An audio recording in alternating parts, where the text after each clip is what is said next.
बिहार को labour supply state के नजरिए से मत देखिए, बिहार को स्पेशल स्टेटस दीजिए। ये सत्ता पक्ष और विपक्ष का मामला नहीं है, ये मामला है हमारे कलेक्टिव फेलियर का। प्रधानमंत्री जी 14 में जब पहली बार चुने गए तो वो मंदिर मस्जिद की साइज के लिए नहीं चुने गए कि बिहार को नए नजरिए से देखिए। जो शुरुआत वहाँ के मुख्यमंत्री नीतीश जी, तेजस्वी जी ने की। सर, बिहार को आपकी जरूरत है। माननीय सत्ता पक्ष, अगर 80 करोड़ लोगों को आपको अनाज देना पड़ रहा है तो मुझको अर्थव्यवस्था पर कोई टिप्पणी नहीं करनी है। जब कश्ती साबितो सालिम थी, साहिल की तमन्ना किसको थी? अब ऐसी शिकस्ता कश्ती पे साहिल की तमन्ना कौन करे? बिहार में एक जातिगत सर्वेक्षण हुआ, तमाम हमारे भाजपा के मित्र, उससे मतलब ना हो, उसके प्रति विरोध हो, लेकिन एक बार उस दस्तावेज को पढ़िए कि गांव शहरों के बेरोजगार पर यह ताली कितनी भारी पड़ रही।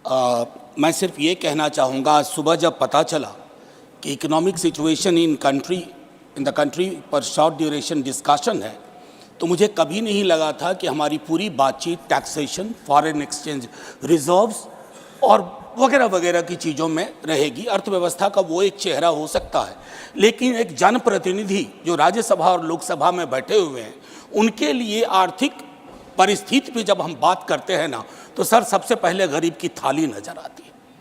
गरीब की, आप फॉरेन एक्सचेंज रिजर्व कुछ भी रख लो, लेकिन अगर गरीब की थाली में ऊपर परिलक्षित नहीं हो रहा है तो फाइल भी किताबी है और गांव भी किताबी। मैं सिर्फ, और हाँ, बहुत बढ़िया कहा जावड़ेकर साहब ने कहा 80 करोड़ लोगों को, हालांकि मैं उस शब्द का इस्तेमाल नहीं करूंगा कि मुफ्त कुछ नहीं होता सर। मैं कई बार सदन में बोल चुका हूं, अगर 80 करोड़ लोगों को आपको अनाज देना पड़ रहा है तो मुझको अर्थव्यवस्था पर कोई टिप्पणी नहीं करनी है। क्या आर्थिक परिस्थिति क्या है, कितनी समावेशी है, वगैरह वगैरह। सर, माननीय उपसभापति जी सुधांशु जी जब बोल रहे थे, तालियां बज रही थी सत्ता पक्ष से, बजती भी हैं। अब विजय साई रेड्डी जी को कष्ट हुआ तो उन्होंने कह भी दिया कि ताली क्यों नहीं बजा रहे हो। तो जब सुधांशु जी ताली बजा रहे के वक्तव्य पे ताली बज रही थी तो मुझे लगा कि गांव शहरों के बेरोजगार पर यह ताली कितनी भारी पड़ रही होगी। प्रधानमंत्री जी 14 में जब पहली बार चुने गए तो वो मंदिर मस्जिद की साइज के लिए नहीं चुने गए थे। 2 करोड़ प्रतिवर्ष नौकरियां उनका वादा था। 2 दाएं 20 करोड़। एक श्वेत पत्र तो बनता है कि हम कहां हैं। सर, माननीय उपसभापति महोदय, मैं कुछ चीजें आपके मध्य, क्या ऐसा तो नहीं है कि हम मानव विहीन और मानवीयता विहीन ग्रोथ स्टोरी के पक्ष में भजन गा रहे हैं, करतल ध्वनि कर रहे हैं? सर, कोई भी वैसा ग्रोथ जो फेसलेस हो, जॉबलेस हो, उस ग्रोथ से देश की हकीकत नहीं बदलती है। सर, बड़ी बड़ी बात लोग कर रहे थे। अभी पिछले महीने ये खूबसूरत किताब आई है, वेल रिसर्च्ड। आधी किताब में सर रेफरेंस है, ये है अनइक्वल। सर, हम किन देशों से पीछे हो गए हैं पता है? छोड़िए अमेरिका यूरोप की बात, बांग्लादेश और नेपाल इनकम इनइक्वालिटी को एड्रेस करते हुए मानवीय सूचकांक में हमको पीछे छोड़ चुका है। ये है सर दस्तावेज, ये अनइक्वल स्वाति नारायण की। बीते दिनों बिहार में एक जातिगत सर्वेक्षण हुआ। मैं चाहूंगा तमाम हमारे भाजपा के मित्र, उनको ना उससे मतलब ना हो, उसके प्रति विरोध हो, लेकिन एक बार उस दस्तावेज को पढ़िए, क्योंकि उन आंकड़ों में नंबर के बाद आर्थिक सामाजिक परिवेश भी जाहिर हुआ है। और तब प्रधानमंत्री जी, पुनः ले जाऊंगा 14 में बिहार गए थे, बिहार को स्पेशल स्टेटस की बात वो करके आए थे, हाजीपुर, दरभंगा, पटना। सर, बिहार को आपकी जरूरत है। माननीय सत्ता पक्ष, बिहार के पास रेवेन्यू के साधन कमतर हैं। बिहार को लेबर सप्लाई स्टेट के नजरिए से मत देखिए, बिहार को स्पेशल स्टेटस दीजिए।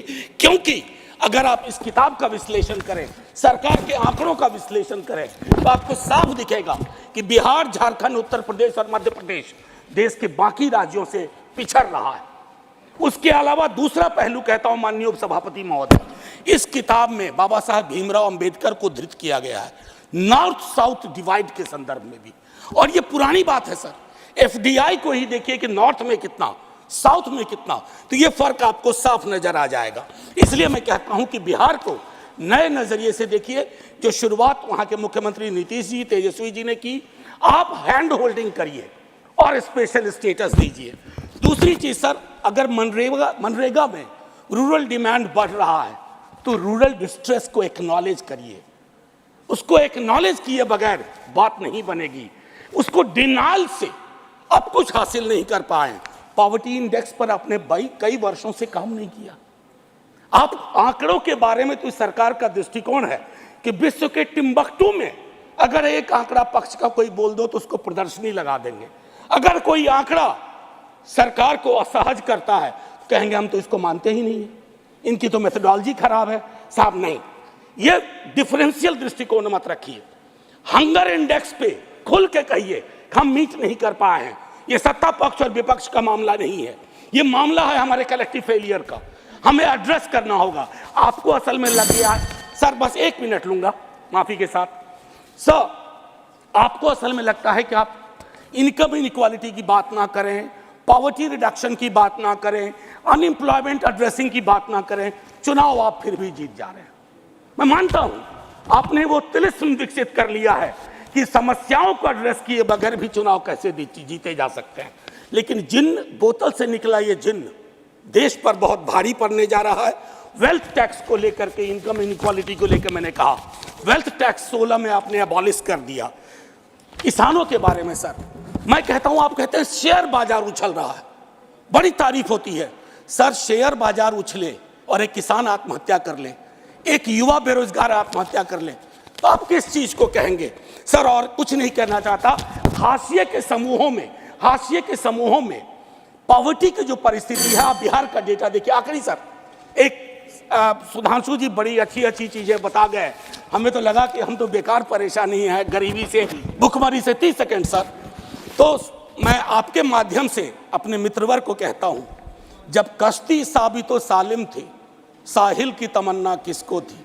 अब ऐसी शिकस्ता कश्ती पे साहिल की तमन्ना कौन करे? जय हिंद सर।